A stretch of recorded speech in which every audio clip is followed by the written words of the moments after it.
उस रात जो मैंने सुना था, वो आज भी मेरे दिमाग में वैसे ही गूंजता है।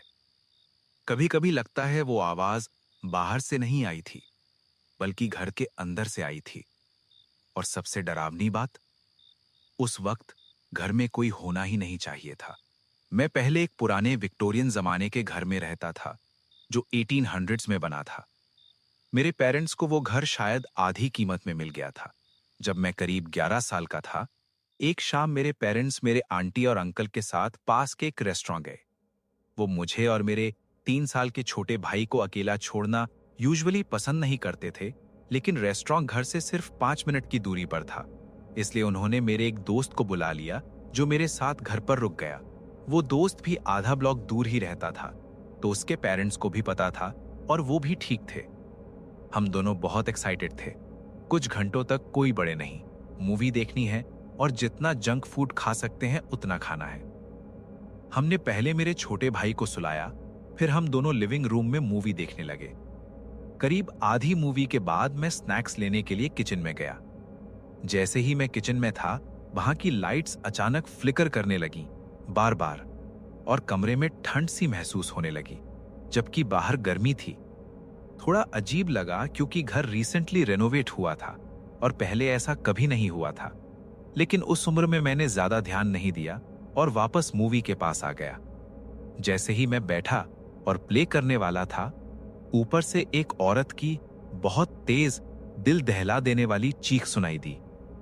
हम दोनों वहीं जम गए। कुछ सेकंड तक हम हिल भी नहीं पाए। फिर अचानक एड्रेनलिन आया और मैं भागकर ऊपर गया अपने भाई को देखने के लिए। वो गहरी नींद में था।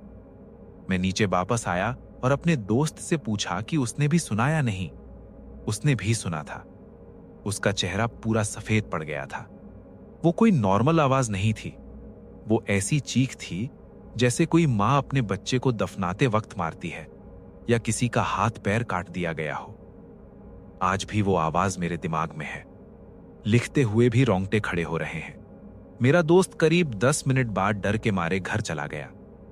हमारे घर के बगल वाला घर सालों से खाली पड़ा था, पूरा उगाया था। वहां से आवाज नहीं आ सकती थी। दूसरी तरफ वाले घर के लोग भी उस समय छुट्टियों पर थे। उन्होंने हमें पोस्टकार्ड भी भेजा था। ये आवाज बाहर से नहीं आई थी, ये घर के अंदर से आई थी और गूंज रही थी। करीब 45 मिनट्स बाद जब मेरे पेरेंट्स वापस आए, मैंने उन्हें सब बताया। उन्होंने इसे नजरअंदाज कर दिया, कहा कि मैंने इमेजिनेशन में सुन लिया होगा। लेकिन मेरे दोस्त ने भी सुना था। मैंने कुछ इमेजिन नहीं किया था।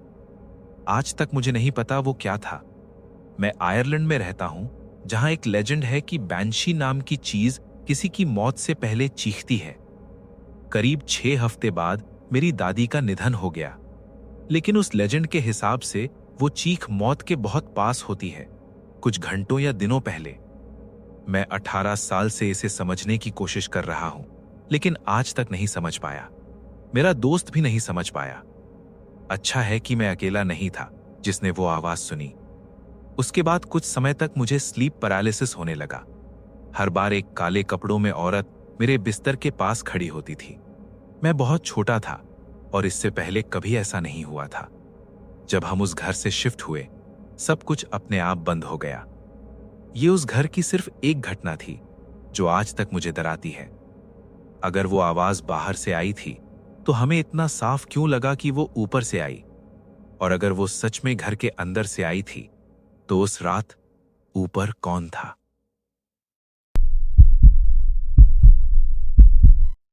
उस रात जो कॉल आया था, वो अब मेरे फोन में कहीं भी नहीं है, ना कॉल लॉग में, ना रिकॉर्डिंग्स में। लेकिन उसकी आवाज अभी भी मेरे दिमाग में साफ सुनाई देती है।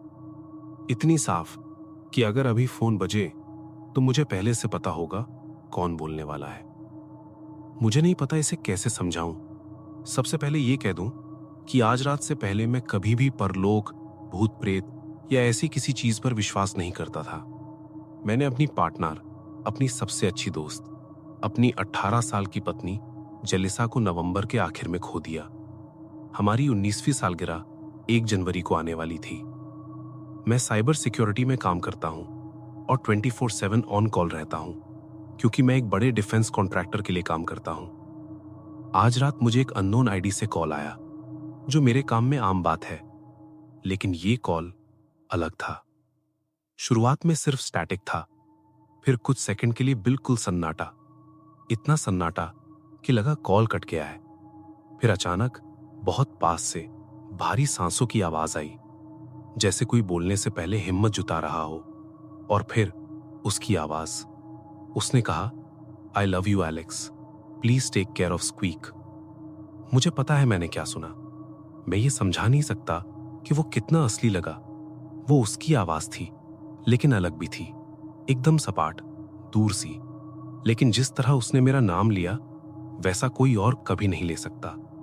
स्क्वीक, ये नाम वो हमारे बेटे के लिए इस्तेमाल करती थी। ये सिर्फ हम दोनों के बीच की बात थी और किसी को नहीं पता था। कॉल शायद 10 सेकंड चला। शुरू में स्टैटिक, फिर उसकी सांसें, फिर वो बात, फिर दोबारा सांसें और स्टैटिक, और फिर कॉल कट गया। मैं कुछ सेकंड तक फोन को देखता रहा। स्क्रीन काली हो चुकी थी।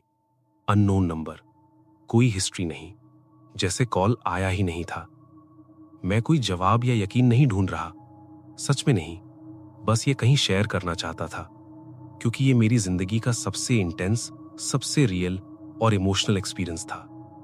मैं हिल गया हूं, लेकिन अजीब तरह से थोड़ा सुकून भी है। क्या किसी और के साथ कभी ऐसा हुआ है?